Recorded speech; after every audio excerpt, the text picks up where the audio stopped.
Hi, and welcome to the session Tracking Actions with SqlModelMapper. Here is a little disclaimer about this session. In this session, we will see an intro into tracking actions. What is an action? What is the SaveContext? The ISaveContext Methods,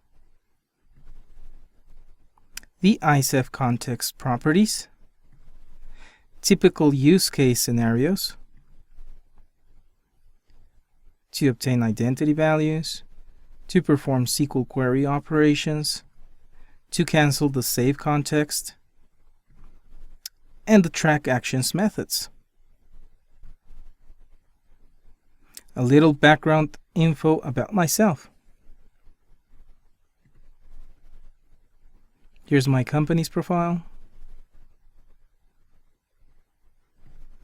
With the SqlModelMapper object, you can track table operations like SQL Insert, SQL Select, SQL Update, and SQL Delete. You can also track actions which encapsulate customized methods. That means that you could perform several different tasks or actions before actually committing the transaction. Now let's take a look at what is an action. It is a C# code block that contains any business logic we want to execute. It gets executed before doing the commit rollback to the database. It can be any instruction performed to the database or any other C# operation. It gets executed when calling the SaveChanges method. And some examples of the actions are making updates to a different database before committing the changes to the current one, or performing complex calculations before actually saving the data. Let's now take a look at the track actions method of the SqlModelMapper. This method tracks an action. This one tracks a database table operation. It's an insert, update, or delete, and an action with its ISaveContext objects. This one tracks a database table insert operation and an action.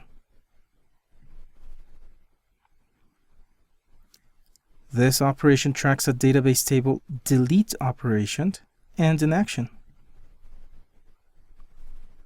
This one right here tracks an insert, update, or delete operation to the master table and an action object, which when working with multiple models of the master detail relationship. The track update method tracks a database update operation and an action. The data will be updated to the database is cached in the tModel object. Track update method, overloaded method, tracks a database table operation and an action. The data that will be updated is cached in the modified model, and the original data is cached in the original model. This takes us to the next step. What is the SaveContext? Well, it is actually an object that gets instantiated internally by SqlModelMapper when the SaveChanges methods get called. It persists until all trace database operations or actions have been performed. It gets executed when calling the SaveChanges method. It records any temporary values in a tracked action, then gets the result of the last executed database operation, and it can cancel the save operation and roll back the operation or the transaction.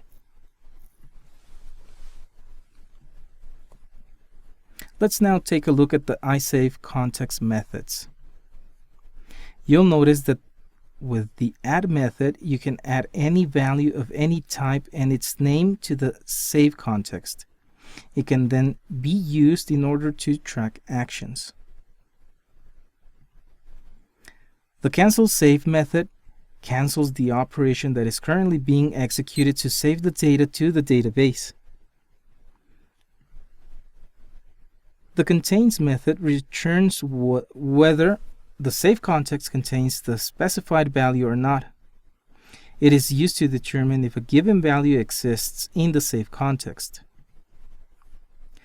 The get method is used to get a named value from the SaveContext. The remove method is used to remove the specified value from the SaveContext. Then the remove all method removes all the added values. Let's now look into the SaveContext properties. The count property is a get for the number of added values in the SaveContext. The last DB result gets the result of the most recent operation that was used or that used the model to save data to the database. You can use the properties later on to determine if an operation was cancelled or not. The names property gets the names of all the added values. In order to understand this better, we need to know the major typical use case scenarios for tracking actions. The first scenario is when you need to utilize data generated by the database by previous database operations. For example, to obtain identity values from a save operation. Another scenario would be when you need to utilize data from other tables that are not part of the transaction. For example, for grabbing the exchange rate from a different table before saving the total purchase value. And the third scenario would be to cancel the save operation at will.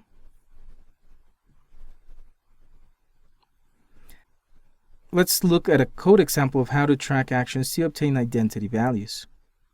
Here we have firstly instantiated a SqlModelMapper variable. Then we create two simple models and initialize its values.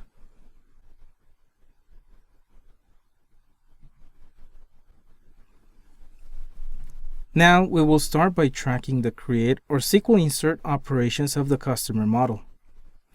Then we will track a callback action to set the newly inserted customer ID into the sales order record. We will now check if anything was actually inserted. If so, then we will set the new customer ID into the sales order record and add the value into the SaveContext. Now we want to track the insert operation of the sales order model. Then save the changes and get the DB result from the operation. We will now get the inserted rows count.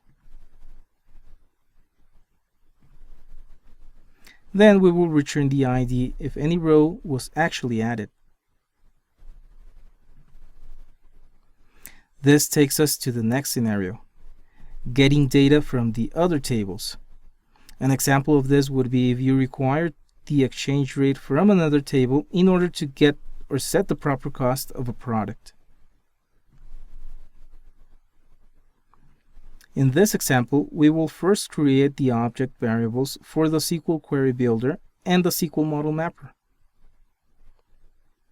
Then create the numeric variables or values. Next, we will set the properties for the new item detail.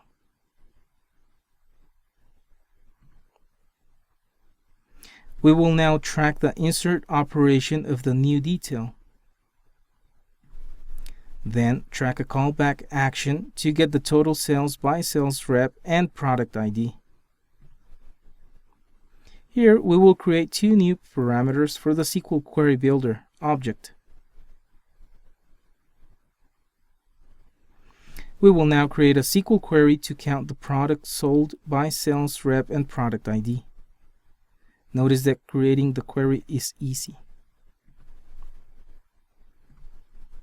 Then we will execute the query by passing in the parameters it requires.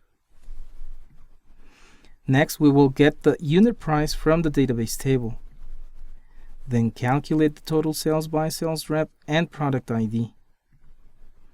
When we save the changes, it executes the tracked SQL operation and actions one by one in the same transaction and then commits them at last to finally return the total sold amount.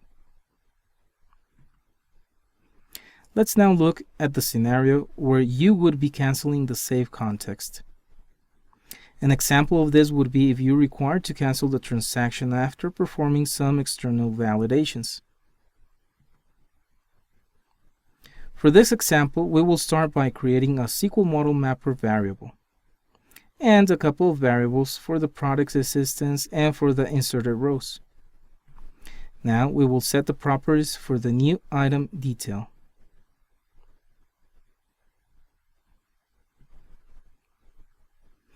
Now we will track a callback action to get the total sales by sales rep and product ID. We will then get the current existence for the selected product ID and check if we are trying to sell more products than there are available. If so, we will cancel the save operation. If everything went well, we can then track the insert operation of the new detail to then save the changes, and it will internally execute the SQL operations and actions one by one in the same transaction and finally commit or roll back to finally return the inserted rows count.